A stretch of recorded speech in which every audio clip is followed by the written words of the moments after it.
আসসালামু আলাইকুম। আপনার উপর শান্তি বর্ষিত হোক। প্রিয় শরীদ, খতমে জামালির সত্য ও সুন্দরের ভুবনে স্বাগতম। আসলে জীবনকে সুন্দর করার জন্যে প্রয়োজন কোরআনের জ্ঞান।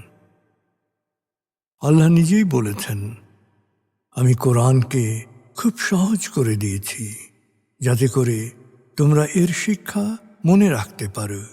হে মানুষ, তুমি কি এর শিক্ষা হৃদয়ে ধারণ করবে না? সূরা কামারের 17, 22, 32 ও 40 নম্বর আয়াতে 4 বার আল্লাহ এই একই কথা বলেছেন। আসুন আমরা কোরআনের শিক্ষাকে হৃদয়ে ধারণ করার জন্যে পুরোপুরি মনোনিবেশ করি। আর এই প্রয়াসে আমি শহীদ আল বুখারী মহাজাতক আপনার সাথে রয়েছি। হালকাভাবে চোখ বন্ধ করুন, নাক দিয়ে লম্বা দম নিন, ধীরে ধীরে মুখ দিয়ে দম ছাড়ুন।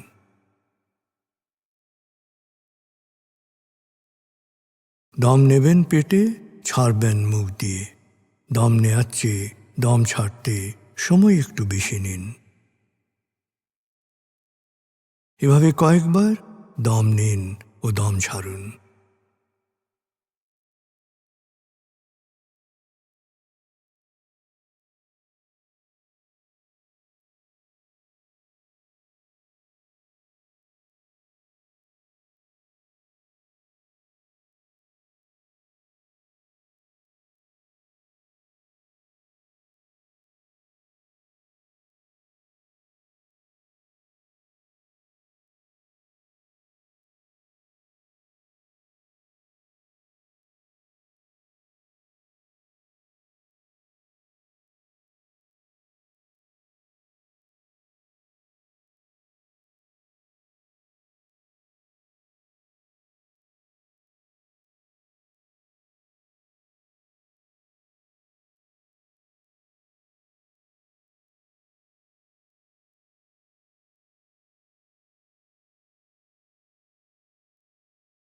এবার দম স্বাভাবিক হতে দিন। এবার নাক দিয়ে ধীরে ধীরে দম নিন, নাক দিয়ে ধীরে ধীরে দম ছাড়ুন।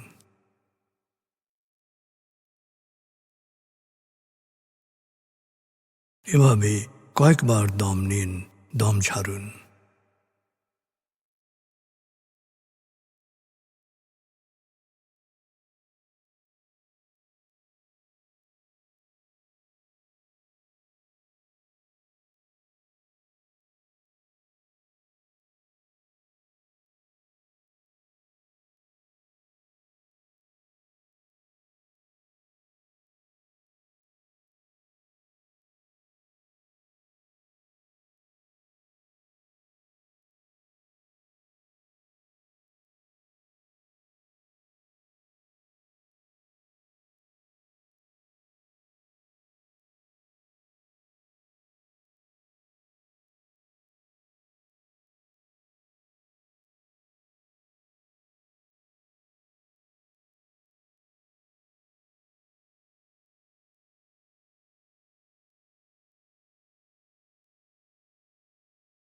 এখন দম স্বাভাবিক হতে দিন।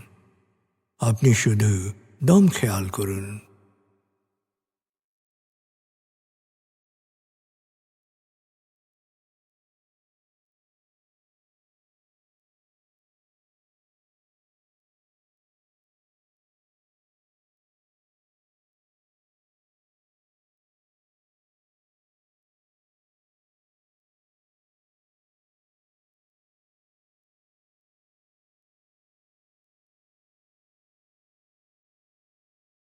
প্রিয় শরীদ, এবার আমরা ডুবে যাব সূরা ফাতিহার তেলাওয়াত ও মর্মবাণীতে। 1. সূরা ফাতিহা। أعوذ بالله من الشيطان الرجيم. بسم الله الرحمن الرحيم. الحمد لله رب العالمين. الرحمن الرحيم مالك يوم الدين إياك نعبد وإياك نستعين اهدنا الصراط المستقيم صراط الذين أنعمت عليهم غير المغضوب عليهم ولا الضالين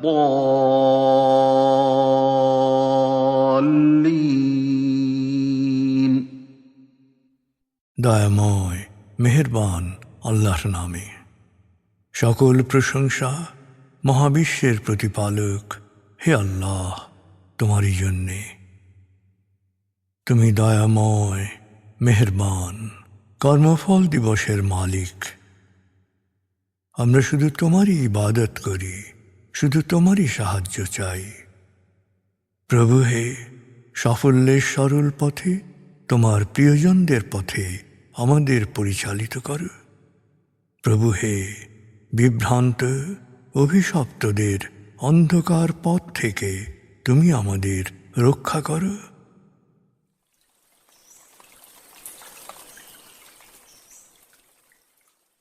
ভাব 3 ভাব 2 আয়াতগুচ্ছে আমরা শুনেছি আল্লাহর সৃষ্টি প্রসঙ্গে। ভাব 3 আমরা শুনব সূরা বাকারা 30 থেকে 39 আয়াতের তেলাওয়াত ও মর্মবাণী। এই আয়াতগুচ্ছে আল্লাহর প্রতিনিধি মানুষ সৃষ্টি এবং আদম ও ইবলিসের ঘটনা বর্ণনা করা হয়েছে। 2 সূরা বাকারা। بسم الله الرحمن الرحيم وإذ قال ربك للملائكة إني جاعل في الأرض خليفة قالوا أتجعل فيها من يفسد فيها ويسفك الدماء ونحن نسبح بحمدك ونقدس لك قال إني أعلم ما لا تعلمون وعلم آدم الأسماء كلها ثم عرضهم على الملائكة فقال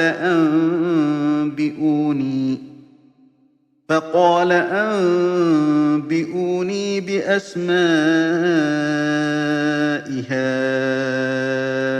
هؤلاء إن كنتم صادقين قالوا سبحانك لا علم لنا إلا ما علمتنا إنك أنت العليم الحكيم قال يا آدم أنبئهم بأسمائهم فلما أنبأهم بأسمائهم قال ألم أقل لكم إني أعلم غيب السماوات والأرض قال ألم أقل لكم إني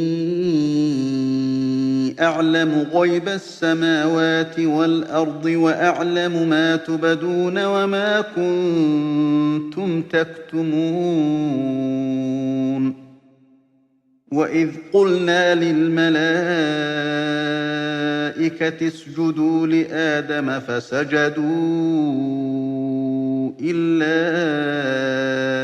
إبليس أبى واستكبر وكان من الكافرين وقلنا يا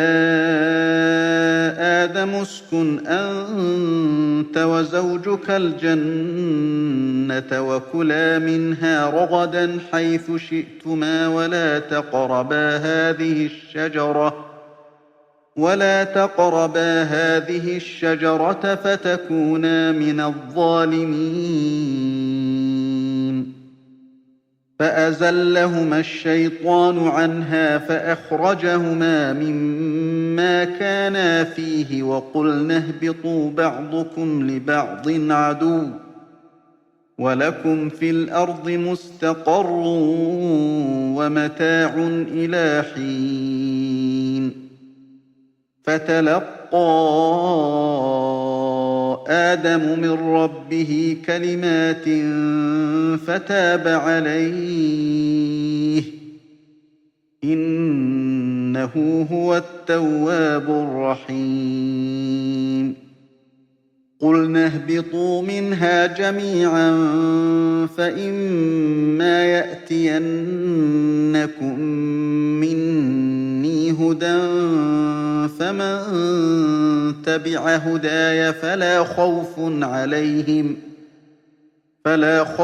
عليهم ولا هم يحزنون والذين كفروا وكذبوا بآياتنا أولئك أصحاب النار هم فيها خالدون দয়াময় মেহেরবান আল্লাহর নামে। স্মরণ করো যখন তোমার প্রতিপালক ফেরেশতাদের বললেন, আমি পৃথিবীতে প্রতিনিধি সৃষ্টি করতে যাচ্ছি। তখন তারা বলল, আপনি কি সেখানে এমন কাউকে সৃষ্টি করবেন যারা সেখানে বিশৃঙ্খলা সৃষ্টি ও খুন খারাপি করবে? আমরা তো সর্বদাই আপনার সপ্রশংস পবিত্রতা ও মহিমা ঘোষণায় নিমগ্ন। আল্লাহ জবাবে বললেন, আমি যা জানি তোমরা তা জানো না। আর তিনি আদমকে সব কিছুর নাম শিক্ষা দিলেন, অর্থাৎ সকল বিষয়ের জ্ঞান দান করলেন। এরপর এক এক করে সব কিছু ফেরেশতাদের সামনে হাজির করে বললেন, তোমরা এগুলোর নাম আমাকে বলে দাও যদি তোমরা সত্যবাদী হও। তারা বলল, আপনি মহাপবিত্র, আপনি আমাদের যা শিখিয়েছেন তার বাইরে আমরা কিছুই জানি না। আপনি প্রজ্ঞাময়, মহাজ্ঞানী। তিনি বললেন, হে আদম, তাদেরকে এগুলোর নাম বলে দাও। তখন আদম সব কিছুর নাম বলে দিল। এরপর আল্লাহ ফেরেশতাদের বললেন, আমি কি তোমাদের বলিনি মহাবিশ্বের সব কিছুর অন্তর্নিহিত বাস্তবতা শুধু আমিই জানি, এবং তোমরা যা প্রকাশ করো বা গোপন রাখো তাও আমার জানা। এরপর আমি ফেরেশতাদের বললাম, আদমকে সিজদা করো। তখন ইবলিস ছাড়া সবাই সিজদা করল। ইবলিস অহংকার বশত আমার আদেশ অমান্য করল, ফলে সে সত্য অস্বীকারীদের অন্তর্ভুক্ত হল। আমি বললাম, হে আদম, তুমি ও তোমার সঙ্গিনী জান্নাতে বসবাস করো, সব কিছু ইচ্ছে মতো খাও, শুধু ওই গাছের কাছে যেও না। যদি যাও তবে তোমরা জালিমদের অন্তর্ভুক্ত হবে। কিন্তু শয়তান তাদের উভয়কেই প্রলুব্ধ করল, পরিণামে জান্নাত থেকে তারা বহিষ্কৃত হল। আমি বললাম, ইবলিস ও তোমরা একে অন্যের শত্রুরূপে দুনিয়ায় যাও, কিছু কালের জন্যে তোমরা সেখানেই জীবন যাপন করবে। এরপর আদম তার প্রতিপালকের কাছ থেকে কিছু দিক নির্দেশনামূলক বাণী পেল। গভীর অনুশোচনায় সে তওবা করল। আল্লাহ তাকে ক্ষমা করে দিলেন। নিশ্চয়ই আল্লাহ অতীব ক্ষমাশীল, পরম দয়ালু। যদিও আমি বলেছিলাম, তোমরা সবাই এখান থেকে দুনিয়ায় যাও, তারপর তোমাদের মঙ্গলের জন্যে আমি অবশ্যই সত্য পথের দিক নির্দেশনা প্রেরণ করব। তখন যারা এই দিক নির্দেশনা অর্থাৎ নৈতিক বিধিবিধান অনুসরণ করবে তাদের কোনো ভয় বা দুঃখ থাকবে না। আর যারা এই সত্য পথের নৈতিক বিধিবিধানকে প্রত্যাখ্যান করবে, তারাই জাহান্নামের আগুনে পড়বে, সেখানেই থাকবে তারা চিরকাল।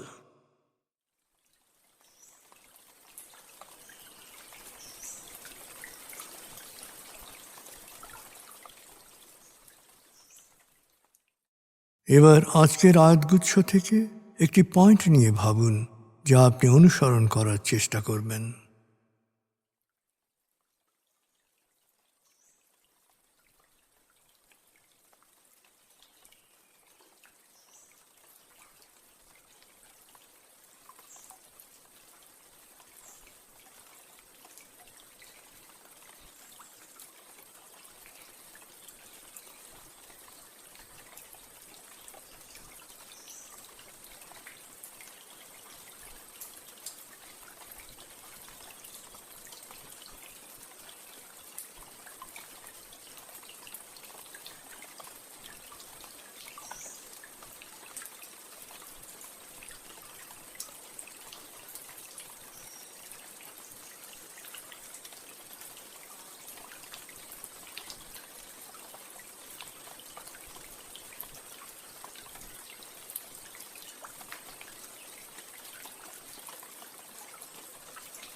প্রিয় শরীদ, কোরআনের মূল শিক্ষা শুকরিয়া ও দোয়া। প্রভু আপনাকে যা দিয়েছেন সেই জন্যে বারবার কৃতজ্ঞতা প্রকাশ করুন, তাকে হৃদয়ের গভীরে স্মরণ করুন।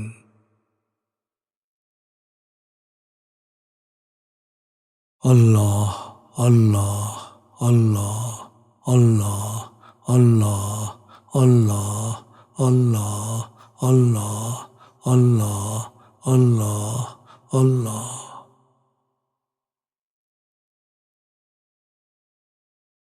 আস্তাগফিরুল্লাহ আস্তাগফিরুল্লাহ আস্তাগফিরুল্লাহ আস্তাগফিরুল্লাহ আস্তাগফিরুল্লাহ আস্তাগফিরুল্লাহ আস্তাগফিরুল্লাহ আস্তাগফিরুল্লাহ, আস্তাগফিরুল্লাহ, আস্তাগফিরুল্লাহ, আস্তাগফিরুল্লাহ।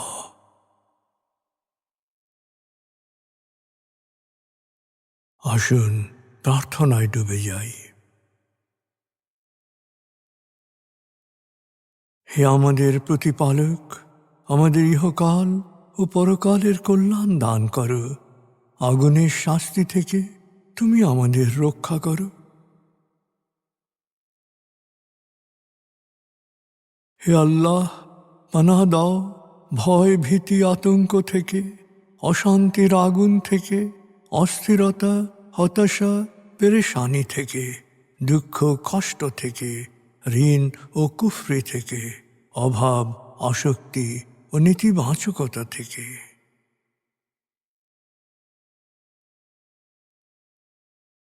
হে আমাদের প্রতিপালক, আমাদের বেহিসাব রিজিক দান করো।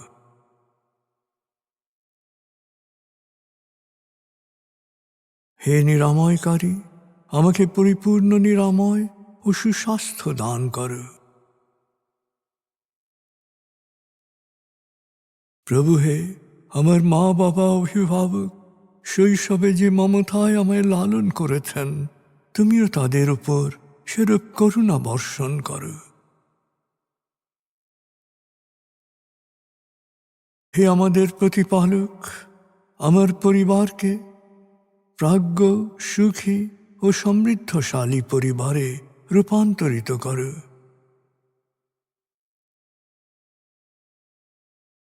হে করুণাময়, আমাদের কোয়ান্টাম ফাউন্ডেশনকে, আমাদের সংঘকে তুমি কবুল করো। সংঘের প্রতিটি কাজে প্রবৃদ্ধি দান করো। সংঘের সবার উপর তোমার রহমত ও করুণা বর্ষণ করো।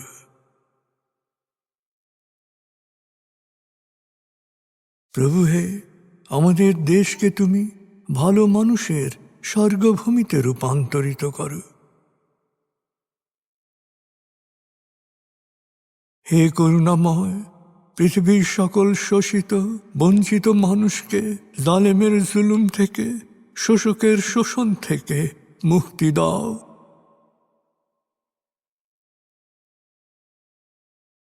প্রভু হে, ভালো ভাবা, ভালো বলা, ভালো করা ও ভালো থাকার অফুরন্ত শক্তি আমাকে দাও। আমি যেন সব সময় নিজের ও অন্যের যত্ন নিতে পারি। প্রভু হে, আমাকে বিশ্বাসী, সৎকর্মশীল, সংঘবদ্ধ মানুষ হিসেবে মৃত্যু দান করো।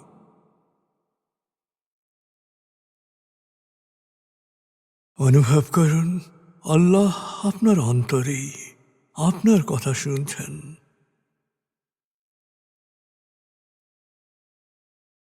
আল্লাহ আল্লাহ আল্লাহ আল্লাহ আল্লাহ বলতে বলতে মনের সকল আকুতি তাঁর কাছে পেশ করুন।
এবার মনে মনে বলুন, দয়াময় তুমি মহান, সর্বশক্তিমান, আমি তোমারই দাস, আমি তোমাতেই সমর্পিত।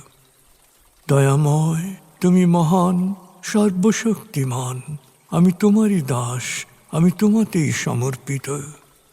দয়াময় তুমি মহান, সর্বশক্তিমান, আমি তোমারই দাস, আমি তোমাতেই সমর্পিত।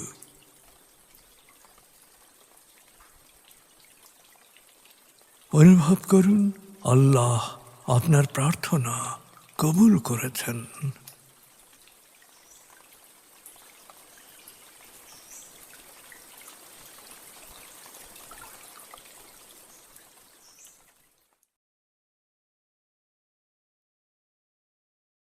এবার লম্বা দম নিন, 0 থেকে 7 গণনা করে স্বাভাবিক জাগ্রত অবস্থায় চলে আসুন। আপনার জীবন সুন্দর হোক, সফল হোক। খুদা হাফিজ। আসসালামু আলাইকুম। আপনার উপর শান্তি বর্ষিত হোক।